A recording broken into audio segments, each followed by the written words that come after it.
Hablar de la identidad es hablar de algo muy complicado. La definición que Google nos da es la siguiente: conjunto de rasgos propios de un individuo o de una colectividad que los caracterizan frente a los demás. Creo que todos concordamos en que es una definición demasiado corta para algo tan extenso y abstracto. Hegel plantea que la identidad se forma mediante un proceso de contradicciones y reconciliaciones. Es un proceso que se entiende a través de la diferencia, ya que justamente las cosas se definen en relación a lo que no son.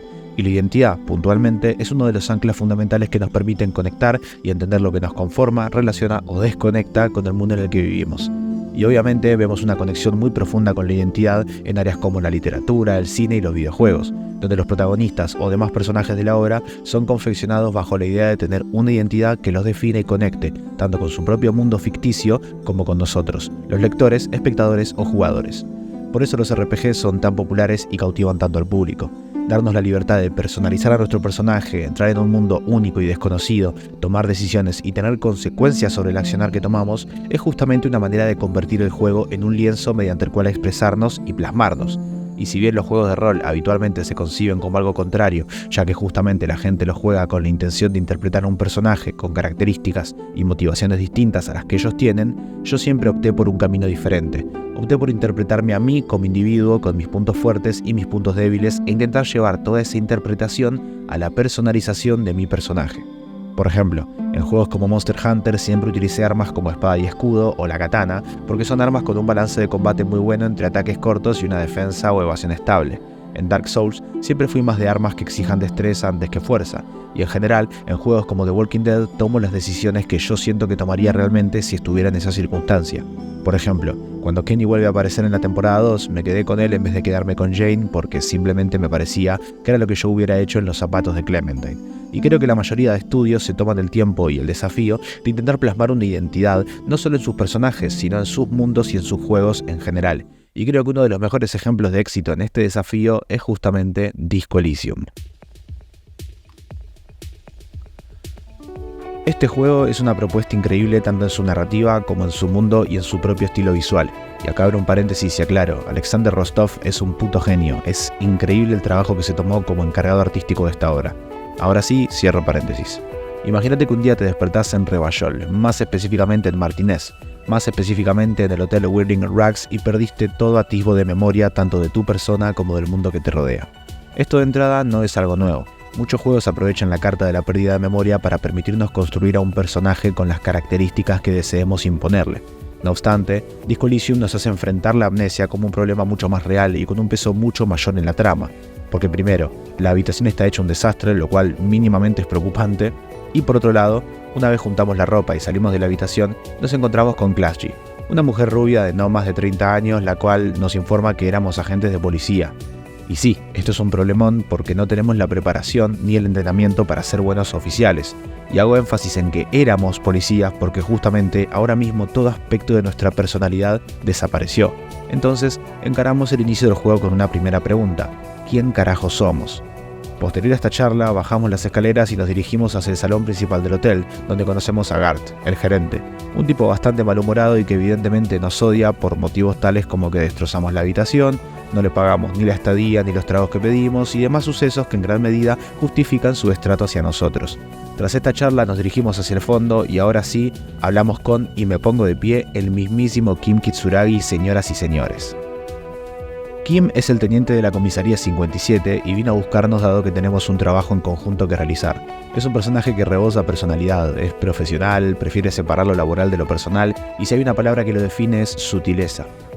Él sabe afrontar las cosas de la forma más diplomática posible en la mayoría de los casos y cuida mucho las palabras que usa, tanto para no herir nuestros sentimientos como para no afectar a las relaciones con los sospechosos, testigos o simplemente lugareños. Y uno de los más grandes desafíos del juego va a ser, justamente, lograr conectar de la mejor manera con él, cosa que recomiendo que intentes porque es un personaje que vale oro. Pero como dije, tenemos un trabajo que hacer en conjunto y es que, básicamente, hay alguien que aparentemente fue asesinado. Ok. En resumidas cuentas, no tenemos memoria, entrenamiento policial, tampoco plata, y hay un detalle muy importante que omití, y es que perdimos nuestra placa, nuestra pistola reglamentaria y nuestro coche de policía. Básicamente estamos en la B. Y para colmo, cargamos en nuestras espaldas con la responsabilidad de descubrir quién es el fallecido, por qué lo asesinaron, cómo terminó ahí y demás incógnitas típicas de un crimen de este tipo. Todo eso que te nombré resume más o menos los primeros 40 minutos de Disco Elysium, y te puedo asegurar que esos 40 minutos de gameplay fueron más que suficiente para querer empaparme en este nuevo mundo y conocer cada rincón de él y sus personajes. Y no creo que esto sea puntualmente por una jugabilidad adictiva o algo así, sino por el mero hecho de que tiene un conjunto de puntos fuertes que lo hacen ser inmersivo a más no poder. Estos son sus mecánicas, su estética, su musicalización, su narrativa y la construcción de su mundo. La estética de Disco Elysium es absurdamente icónica. Es evidente como cada retrato grita la palabra contrahegemonía dentro de sí. Mientras habitualmente vemos juegos con estéticas súper perfectas y que claramente responden a una búsqueda más genérica en tanto lo visual, en Disco Elysium podemos tomarnos el tiempo para ver cómo cada trazo busca dejar una huella que acompañe la propia narrativa del juego. Las imágenes son bellísimas, pero no bellas como una mariposa o una flor. Esta es más bien una belleza que para algunos podría resultar hasta incómoda. Pero creo que no exagero cuando digo que en más de una ocasión te vas a parar simplemente a disfrutar de las imágenes, los paisajes y sus colores opacos y apagados. Y hablarte de su estética obviamente no implica solo hablar de los retratos de los personajes, sino también de las propias animaciones y la forma en la que optaron por construir el mundo en el que estamos. Y es que Martinez, la isla pesquera y Revachol, a nivel general, es justamente parte de algo mayor conocido como el Eliseo. Este es un mundo muy interesante el cual cuenta con su propia historia, política, cultura y enigmas. Obviamente toma referencias del propio mundo en el que vivimos, ya que existen cosas como el socialismo o el racismo, a la par que también compartimos una gran parte de los aspectos que denominan el orden dentro de la sociedad, como el uso de una moneda corriente, la existencia de las fuerzas de seguridad y la organización de un Estado. Aún así, hablarte de Revachol, que es la zona donde transcurre el juego, es de hecho hablarte de un lugar con una carga histórica increíble. Y es que Revachol solía ser una potencia económica durante la época de la monarquía, la cual empezó a corromperse poco a poco tras su prosperidad.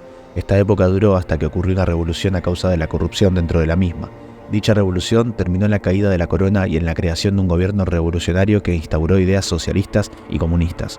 Este gobierno generó muchísima inestabilidad, lo que terminó generando que múltiples naciones capitalistas terminen formando la Coalición Internacional, la cual invadió el lugar y tomó el control por la fuerza dentro de lo que fue el conflicto bélico más complejo que atravesó Revachol. El juego de hecho transcurre aproximadamente durante la década de 1950, y todo lo que te conté comenzó aproximadamente a principios del 1900, así que básicamente en un plazo de 50 años se derrocó a una monarquía, se instauró un gobierno socialista comunista y se volvió a derrocar este gobierno para imponer un régimen capitalista el cual vela únicamente por los intereses económicos de los países que lo conforman. De hecho, prácticamente todas las zonas del juego cuentan con detalles que dejan implícito el desastre que experimentó el lugar. Calles rotas, cráteres de explosiones, paredes con agujeros de bala y ni hablar de la existencia de zonas como la aldea pesquera.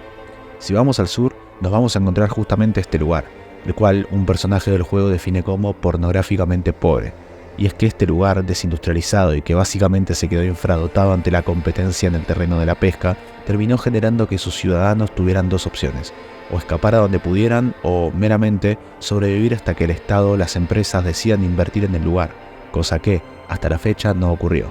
De hecho, si vamos aún más al sur, podemos encontrar el muelle y el faro, unas reliquias que representan la antigua prosperidad de Revachol, pero que fueron atravesadas por los conflictos bélicos y por la corrupción y abandono, tanto del Estado como de las empresas. Así como también, por ejemplo, cerca de los camiones encontramos una estatua vandalizada de lo que fue antiguamente el rey de Revachol. Y ahora que ya te expliqué cómo es este mundo, déjame decirte que esta es la forma perfecta de contar una historia, ya que todo lo que te dije puede ser visualizado a través de los ojos del protagonista y contado a través de los lugareños que viven en este mundo, los cuales básicamente son víctimas de todos los factores anteriormente nombrados, y también son un reflejo de la desigualdad y la falta de respeto por la ley que se terminó perpetuando. Los Hardy Boys, Kuno, Cindy la Calavera, Eberhard Claire y demás personajes son justamente el reflejo de una sociedad rota y disfuncional y sirven para acompañar tanto el conflicto principal de la historia, como también sirven para contarnos la historia que precede a este lugar, y esto nos lleva a su narrativa. Y para hablarte de la narrativa tengo que ir un poco para atrás y decirte algo que capaz no te diste cuenta, pero Disco Elysium tiene mucho texto. Y sí, para algunos esto es un poco denso, pero para mí, que yo me leo las descripciones de los objetos en Dark Souls, esto es una mina de oro repleta de contenido. Es más, creo que jamás me interesé tanto por una historia y por un mundo hasta que experimenté este juego y me sumergí de cabeza, porque de hecho literalmente no me di cuenta. Al principio te dije como estos primeros 40 minutos de gameplay son prácticamente perfectos para que quiera empaparme en este mundo, y sí, fue así, y es algo que de hecho leí y escuché en más de una reseña y no me sorprende porque, Dios, el guión es brillante y tiene más de 1 millón de palabras. El hecho de que al lado del cuerpo colgado esté Kuno es una decisión de dirección perfecta. Primero, porque Kuno es de mis personajes favoritos y es muy gracioso, y segundo, porque Kuno es en gran medida quien nos abre la puerta a entender conceptos como que en este mundo nadie respeta la ley, o conceptos como que para sacarle información a alguien vamos a tener que primero ganarnos su favor mediante otros favores. Y es así como el juego permite que la historia, su desarrollo, sus personajes, su escenario, música y demás factores nos guíen para entender tanto la historia que tenemos que desentrañar como también el cómo funciona este mundo y cómo debemos desenvolvernos en él. Hay algo que no te conté de la historia y es que cerca del Whirling Rags está ocurriendo una huelga. Básicamente, muchos trabajadores están protestando en contra del sindicato, exigiendo justamente mejores condiciones laborales, algo bastante común en nuestro propio mundo. Pero el hecho es que detrás de todo esto hay muchos intereses de por medio. Personajes como Joyce Messier y Ebrard Clare quieren aprovechar esto a su favor. Ebrard, el líder del sindicato, quiere tomar el control del puerto y Joyce es la representante de la corporación Wild Pines. Ella contrató mercenarios para manejar la situación y presionar aún más el sindicato, llegando a una escala de tensión muy elevada, la cual podría tornarse violenta en cualquier momento, y de hecho está muy cerca de llegar a ello. Y sí, lógicamente atamos cabos y esto puede ser que esté muy relacionado con el propio cadáver, así como también puede que no. Pero más allá de si es o no parte del conflicto central, es muy importante entender cómo todo en el mundo nos está contando una historia y no solo nos la cuenta, sino que nos permite tomar partido dentro de ella. En un momento, el jefe de los huelguistas nos pide que golpeemos a alguien para mostrar que estamos de su lado. Y sí, podemos hacerlo. Así como también Ebrard nos pide que hagamos ciertas tareas para él, ofreciéndonos a cambio cosas como sobornos o ayudarnos a recuperar nuestra pistola. Así como también podemos, por ejemplo, ayudar a Joyce Messier y estar de su lado. Y esto es de los puntos más fuertes de Disco Elysium, porque sí, muchísimos juegos tienen detalles como permitirnos ingresar a cierto bando o tomar partido en decisiones importantes, pero en Disco Elysium para hacer esto tenemos que entender lo que hacemos. O sea, no literalmente, podés obviamente tomar cualquier decisión que más te gusta simplemente entendiendo dicha decisión, pero obviamente el juego quiere que te pares a leer y a entender el cómo funcionan las cosas, porque obviamente para dar un paso primero tengo que saber en dónde estoy parado. Y de hecho, fíjate que ni siquiera estoy hablando del caso que se supone que estamos resolviendo. Por un lado, para evitar spoilear lo más que se pueda, y por otro lado, porque mi enfoque estuvo lejos del caso en más de una ocasión. Misiones secundarias como encontrar al Phasmid o encontrar al marido desaparecido, investigar el supuesto edificio maldito y demás cosas, no solo indirectamente me ayudaron a entender mejor el mundo y por consiguiente resolver el caso, sino que también me ayudaron a adentrarme en esta experiencia de una forma mucho más orgánica y natural. Es como ducharse previo a irse a la cama. Son pequeñas tareas que te van preparando para cumplir con el fin a realizar de una forma más natural. Y esto es una manera brillante de meterte en este mundo porque no ocurre de golpe. En Disco Elysium todo se siente como si poco a poco estuvieras adentrándote en una experiencia, y cuando menos te lo esperás, sos esto. Sí, ya sé, da un poco de asco, pero adentro de esto estás vos. Cada decisión que vos tomarías dentro del margen que el juego permite, la ropa que utilizarías, las estadísticas que te subirías... Ah, sí, faltaba hablar de eso. Disco Elysium es un RPG, por lo que, como en la mayoría de RPGs, hay estadísticas. A continuación, te voy a poner en pantalla las 4 ramas de estadísticas del juego. Estas son intelecto, psique, constitución y motricidad. Son 6 estadísticas por rama, lo cual nos da un total de 24 estadísticas distintas para subir. Y desde ya te aviso que hay que ser muy selectivos con qué estadísticas abordamos dentro del juego, porque los puntos de habilidad son algo limitados, y una vez que subimos una habilidad ya no hay vuelta atrás. Ahora, si prestaste atención y leíste, te habrás dado cuenta de que hay habilidades como, por ejemplo, retórica, empatía, fuerza física, coordinación ojo-mano, etc. Y esto es porque justamente el árbol de estadísticas está conformado en gran medida por estadísticas que conforman a las personas habitualmente. Por ejemplo, esas habilidades que te nombré, empatía, retórica, etc., son habilidades que yo siento que tengo bien implementadas dentro de mi vida. Y obviamente fueron las habilidades que me subí porque yo deseaba que el protagonista contara con cosas que me representen a mí. Y esto es brillante. Esto nos permite conectar con el juego y con nuestro personaje de una forma mucho más humana y real, porque justamente podemos asemejarlo a nosotros lo más que querramos dentro del margen que el juego nos brinda. Y estas estadísticas no son solo estadísticas. Esta es la parte más difícil de explicar. Las estadísticas tienen su propia personificación y sus propias personalidades y diálogos. Sí, como personalidades múltiples. Y las mismas pueden aconsejarnos, emitir comentarios espontáneos, tener dudas las cuales discutir con nosotros o incitarnos a tomar cierta decisión o diálogo. Por ejemplo, cuando hablamos con Class G al principio del juego, Estadísticas como abstracción y percepción te dan consejos sobre cómo abordar el diálogo. Ahora, si bien las estadísticas tienen personalidad, también aportan algo muy importante dentro del juego, y eso es en las tiradas de dado. Veamos, hay opciones de diálogo o acciones que básicamente tienen una probabilidad de salir bien. Este porcentaje aumenta o se reduce según cuán subida tengamos las estadísticas que sean requeridas para realizar dicho diálogo o dicha acción. Por ejemplo, para dar una paliza épica a Craniométrico, primero tenemos que tener un poco subida la estadística de fuerza física, y así consiguientemente con otras acciones y otras estadísticas. También podemos elevar el porcentaje de acierto tomando antes otras opciones de diálogo, aunque esto también puede ser contraproducente y puede reducir el índice de acierto. Y también podemos aumentar nuestras estadísticas pasivamente de dos maneras. Primero, eligiendo usar prendas que eleven una estadística específica, y segundo, adoptando líneas de pensamiento. Sí, escuchaste bien, líneas de pensamiento. Por ejemplo, personajes como Craniométrico, que por cierto son de los mejores diseños del juego, siguen la línea de pensamiento de la superioridad racial, lo cual básicamente implica que si adoptamos esa línea de pensamiento, vamos a ser racistas. Así es, señoras y señores, jueves de racismo. Y si lo pensamos fríamente, este punto tiene mucho sentido. Literalmente somos una conciencia nueva en un mundo nuevo, la cual está recibiendo cientos de estímulos, y sí, ser racista no es ideal, pero justamente una persona con una conciencia pobre podría sucumbir ante esta idea de forma eficiente. Y así como podemos ser racistas, también podemos ser socialistas, individualistas, liberales, comunistas o lo que sea, porque el juego es tan bueno que literalmente nos permite eso.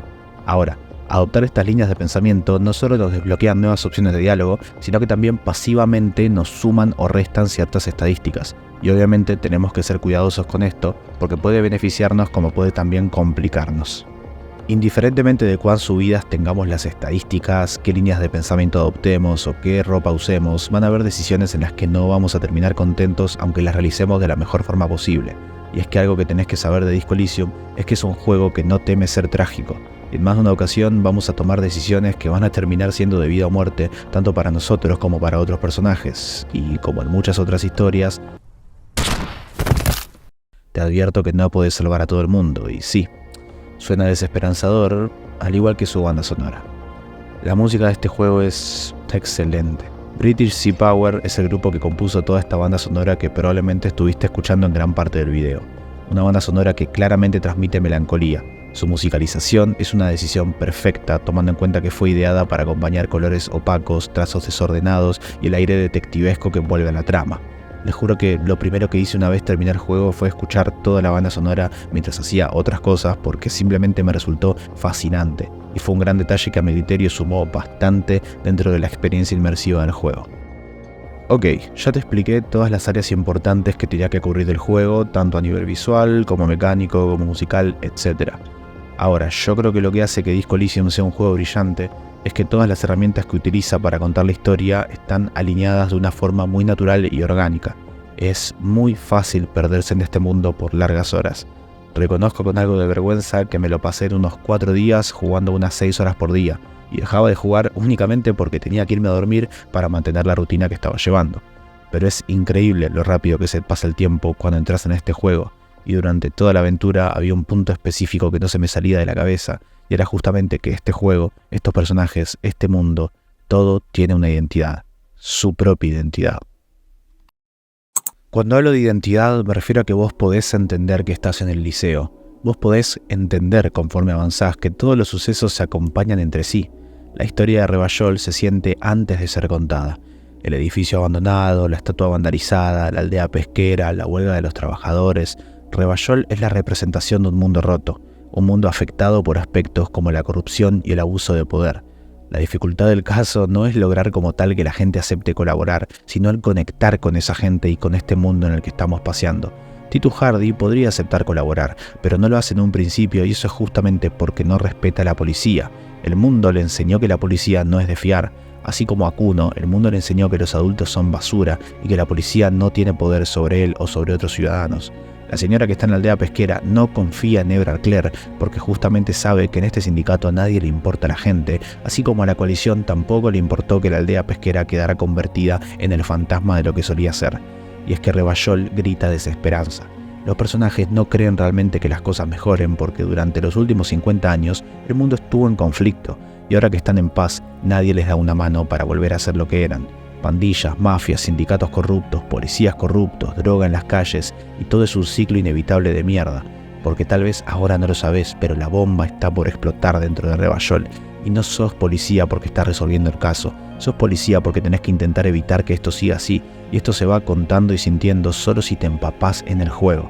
Hacer misiones secundarias no es hacer misiones para ganar puntos de experiencia. Es darle a la gente una ayuda que nadie más les está dando. Es ayudar a un chico con un padre golpeador. Es ayudar a una niña con una madre que la explota laboralmente en vez de enviarla a estudiar. Es ayudar a una mujer preocupada porque su marido desapareció. Es ayudar a unos chicos que solo quieren encontrar un lugar donde vivir y hacer fiestas tecno. Ese es tu trabajo como detective. Porque el mundo está roto y, de hecho, vos también lo estuviste. Me planteé bastante si hablar o no hablar del personaje y de su pasado, pero lo voy a hacer. Así que si no querés spoilearte, te recomiendo saltar al minuto que ves en pantalla. Harry Dubois. Ese era tu nombre. Eras un ex profesor de educación física que, motivado por una mujer, decidió volverse detective. ¿Sabes qué más eras? Un borracho, despechado, drogadicto, obsesionado con el trabajo. Porque sí, eras exageradamente bueno en tu trabajo. Más de 200 casos resueltos, desde lo más pequeño hasta lo más grande. Pero también eras alguien conflictivo y complicado. Mucha gente buena dejó la comisaría 41 porque no soportaba trabajar con vos. Pero por sobre todas las cosas, eras un hombre triste. Durante gran parte del juego tenemos epifanías, específicamente durante nuestros sueños. Obviamente estas sirven para desentrañarnos solo cómo se siente nuestro personaje respecto a su vida, sino también para entender cómo llegamos a este punto, porque sí hay pequeños atisbos de nuestra conciencia. Pocos, pero los hay. Y en una de estas epifanías tenemos un encuentro con Dora, nuestra expareja, la mujer que nos dejó por el desastre que fuimos, y hablar con ella es básicamente entender que, efectivamente, la gente sentía pena o asco por nosotros con justo motivo. Éramos una montaña de dolor. La antigua camarera de Whirling Rags nos cuenta que literalmente dejó el trabajo porque no quería estar cerca de nosotros. Nos cuenta que meneábamos nuestra arma de lado a lado amenazando con matarnos. Y nuestro coche de policía no está desaparecido, está estrellado en la aldea pesquera. Y cuando hablamos con Clashy, ella nos cuenta que literalmente la noche previa a perder la memoria no parábamos de gritar cosas respecto a que por fin todo iba a terminar. Como si nuestro personaje quisiera acabar con todo de una vez por todas, reiniciar su vida y olvidar todo lo que fue. Y creo firmemente que Harry Dubois no es más que una extensión de Rebajol. Nuestra identidad estaba rota, al igual que lo estaba este lugar y su gente, pero obtuvimos una oportunidad de empezar de cero y obviamente depende de vos qué hagas con esa oportunidad. Por eso yo nunca fui Harry Dubois, yo fui el pelado, moviéndome, hablando y accionando a través de los zapatos de quien solía ser Harry. Disco Elysium es una obra maestra y no temo decir que se convirtió en uno de mis juegos favoritos. No creo que esté en el top 5, pero sí en el top 10. Es una oda a la identidad y nos vamos a reír, vamos a llorar, vamos a disfrutar, vamos a desesperarnos, pero por sobre todo vamos a conectar con un mundo ajeno al nuestro. Eso es lo que sentí mientras jugaba este juego. Y opto por no hablar del final porque considero que narrativamente es el único punto débil de este juego. Hubiera matado porque hubieran finales múltiples, pero no los hubieron, así como tampoco vamos a tener una continuación. Y esta es la parte del video más dolorosa, al menos para mí. El estudio que desarrolló este juego canceló su expansión y su posible secuela, todo a raíz de un enorme conflicto legal que está ocurriendo dentro de la empresa. Y recomiendo que si querés enterarte de una mejor manera respecto a esto, veas el video de Dasho Script analizando el juego, ya que lo explica de una forma excelente. Y no quiero hacer un cierre de video igual al de él. Lo que sí puedo decir es que deseo con todo mi corazón que esta IP no sea abandonada, que alguien continúe con el legado de Disco Elysium porque verdaderamente me fascinó. Y mientras escribo esto reconozco que tengo unas pocas ganas de llorar porque en serio no saben lo feliz que me hizo este juego. Realmente quería ayudar a Kuno, realmente quería seguir bailando con Andre y con Kim, realmente quería seguir conociendo este mundo, entender el pálido, contarle a los criptozoólogos que hablé con el Fásmido. Quería seguir en el liceo. Y me duele un poco saber que probablemente no pueda volver a adentrarme en él. Si te gustó este video, te agradecería si te suscribís, dejas un me gusta, un comentario. Aunque bueno, también puedes dejar un comentario negativo y darle a no me gusta, haz lo que quieras. En fin, nos vemos gente, abrazo enorme.